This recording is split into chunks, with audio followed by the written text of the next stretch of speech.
Okay hello hi bye bye. শীতকাল পড়ে গেছে তাই ঠোঁটে একটু দিয়ে নিলাম লিপ বাম। এই যে দুটো পার্সেল দেখতে পাচ্ছেন এটা আমি কিনেছি মিশো থেকে।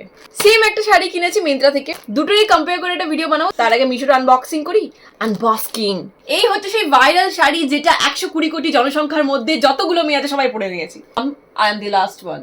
না এটা কি রঙের গন্ধ নাকি? এটা কি? ওকে বাট কোয়ালিটিটা কিন্তু খারাপ না, একটু বেশি পাতলা। শাড়িটা বেশ সুন্দর দেখতে বাই দ্য ওয়ে। এই 600 টাকার শাড়িটা যদি আপনি ডিজাইন করে পরতে পারেন কোটি টাকার কমে লাগবে না। উপরে অ্যাফিলিয়েট লেখা আছে, সেখানে ক্লিক করুন, পেয়ে যাবেন শাড়িটা। ঠিক আছে, আপনাদের মধ্যে কতজন এই শাড়িটা অলরেডি কিনে ফেলেছেন আর কতজন কেনার কথা ভাবছেন, মানে অ্যাড টু কাট করে রেখেছেন, কমেন্টে জানাবেন। এই শাড়িটা পরে আমি আমার বরের সাথে সুরাজ আমার ধাম করে গান করবো। আমার বর তো নাচ করতেই পারে না। সবই ঠিক আছে বাট এই শাড়িটার মধ্যে ব্লাউজ পিস নেই। গোল্ডেন কালারের যে শাড়িটা কিনেছি ওর সাথে ব্লাউজ পিস আছে, বাট আমি একটা রেডিমেড ব্লাউজও কিনেছি, দেখবেন। এই দেখো প্যাডেড ব্লাউজ, বাট প্যাডের কোয়ালিটি না অতটা ভালো না, মানে যেরকম মিশো প্রোডাক্ট হয়ে থাকে সেরকম। এটা হলো ব্যাকের ডিজাইনটা, সোজা করে দেখাচ্ছি। এর সাথে দড়িও দেওয়া আছে টাইট টুইট করার জন্য।